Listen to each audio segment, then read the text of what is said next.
Cyber police Thane Pune या ठिकाणी 4 February 2024 मध्ये एफआयआर क्रमांक 72/2024 अन्वये गुन्हा दाखल होता। या गुन्ह्यामध्ये पुण्यामध्येच एक नामांकित बिल्डर आहे, ते जेव्हा आउट ऑफ कंट्री जेव्हा होते तेव्हा त्यांच्याच ऑफिसमधले एक अकाउंटंट आहे, त्यांना एक व्हॉट्सअप मेसेज आला आणि त्या व्हॉट्सअप मेसेजमध्ये त्यांना असं भासवलं गेलं की नामांकित बिल्डर हेच त्यांच्याशी बोलतात आहेत आणि त्या नामांकित बिल्डरनी त्यांना असं भासून त्यांनी असं सांगितलं की मी या ठिकाणी आहे आणि मला आता पैशांची खूप गरज आहे आणि तुम्ही आता आपल्या अकाउंटमध्ये जेवढे पैसे आहेत तसे मी ज्या अकाउंटला तुम्हाला सांगतो त्या अकाउंटला तुम्ही टप्प्याटप्प्याने पैसे टाका। तेव्हा जे अकाउंटंट होते त्यांना असं वाटलं की आपले जे मालक आहेत हेच आपल्याला अडचणीमध्ये आपल्याला मेसेज करत आहेत आणि अकाउंटंट असल्याने त्यांना तो अधिकार असल्याने त्यांनी 27 जानेवारी 2024 ते 4 फेब्रुवारी 2024 ह्या 5-6 दिवसाच्या मध्ये जवळजवळ 10 बँकांमध्ये त्यांनी वेगवेगळे विशिष्ट रकमेचे पैसे ट्रान्सफर केले आणि त्याची एकूण फसवणुकीची रक्कम होती 4,06,00,000 रुपये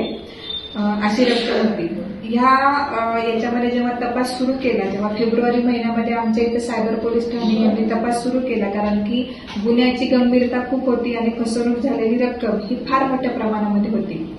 जेव्हा हे सुरू केलं तेव्हा आमची एक टीम ही गोपालगंज बिहार या ठिकाणी गेली, कारण की जेव्हा आम्ही मोबाईलचे किंवा तांत्रिक विश्लेषण तेव्हा केलं तेव्हा आम्हाला सिवान गोपालगंज या ठिकाणची आम्हाला माहिती मिळाली। टीम जेव्हा गोपालगंज बिहारला गेली तेव्हा टीमला असं कळलं की ह्याच्यामध्ये सोनिया उर्फ गुडिया नावाची एक महिला याच्यामध्ये सहभागी आहे या सगळ्या फसवणूक करण्यामध्ये आणि त्यामध्ये ज्या बँकांमध्ये जे पैसे गेलेले होते त्या बँकेचे जर ट्रान्झॅक्शनचा अभ्यास केला तर ते पैसे पुढच्या इतर बँकांमध्ये गेलेले होते, काही पैसे हिच्या पण अकाउंटमध्ये डिपॉझिट झालेले होते। परंतु जेव्हा जेव्हा टीम आमची गोपालगंजला गेली होती तेव्हा त्यांना कळलं की सदरची महिला ही फरीदाबादला गेलेली आहे, फरीदाबाद हरियाणा। तेव्हा टीम फरीदाबाद हरियाणाला पोहोचली, त्यांनी तिला तिथून ताब्यात घेतलं, अतिशय म्हणजे कायदेशीर प्रोसिजर करून त्यांनी तिला पुण्याला आणताना ही महिला ही कोटा रेल्वे स्टेशनमध्ये पोलिसांची नजर चुकून ही पळून गेली। त्यानंतर फेब्रुवारी महिन्यामध्ये 16 फेब्रुवारीला ही पळून गेल्यानंतर आज पावेची ही मुलगी फरार होती। त्यामुळे सायबर पोलीस ठाण्यामध्ये संपूर्ण या गुन्ह्याचा तपास अतिशय सखोल चौकशी चालू होती। अनेक बँकांचे जवळजवळ याच्यामध्ये आम्ही जवळजवळ 60 ते 70 बँकांचे जे ट्रान्झॅक्शन आम्ही चेक केलेले आहे, बँकांकडून माहिती घेतलेली आहे।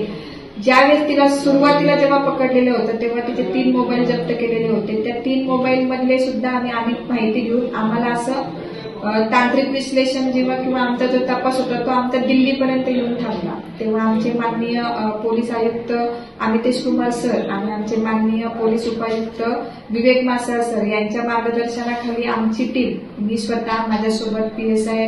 कदम साहेब आणि इतर आमची टीम, आम्ही हे सगळेजण दिल्लीला पोहोचलो।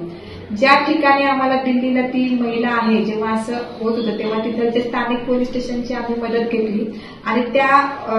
परिसरामध्ये आम्ही संपूर्ण वेशांतर करून रेकी केली। परंतु तिथे पण आम्हाला असं कळलं की 6 डिसेंबरपर्यंत ती मुलगी दिल्लीला होती, त्याच्यानंतर ती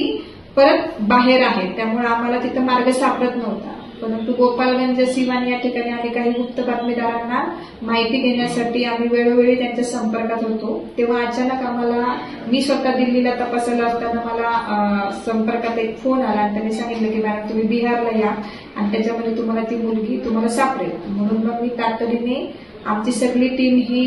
दिल्लीवरून बाय रोड आम्ही बिहारला आलो गोपालगंजला। गोपालगंजला आल्यानंतर तिथं आम्ही संपूर्ण तिथच्या घराची रेकी केली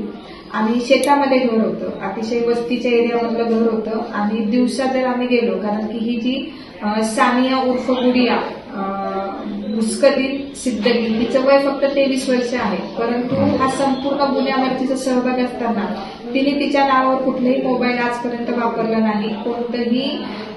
तिचे स्वतःची आयडेंटिटी ती कुठे डिस्क्लोज करत नाही, ती कुठल्याही सोशल मीडियावर पण नव्हती, त्यामुळे 8 महिन्यामध्ये तिचा तपास होत नव्हता। जेव्हा आम्हाला कळलं ती एका घरामध्ये असण्याची शक्यता आहे तेव्हा आम्ही रात्रभर तिच्या घराच्या बाजूला जे साधारण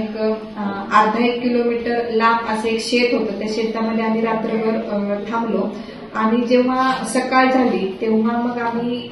तिच्या राहत्या घराच्या बाजूला सगळीकडून आम्ही ट्रॅप लावला। तिथे आम्ही स्थानिक पोलिसांची सुद्धा मदत घेतली आणि तो ट्रॅप लावल्यानंतर ती गच्चीवर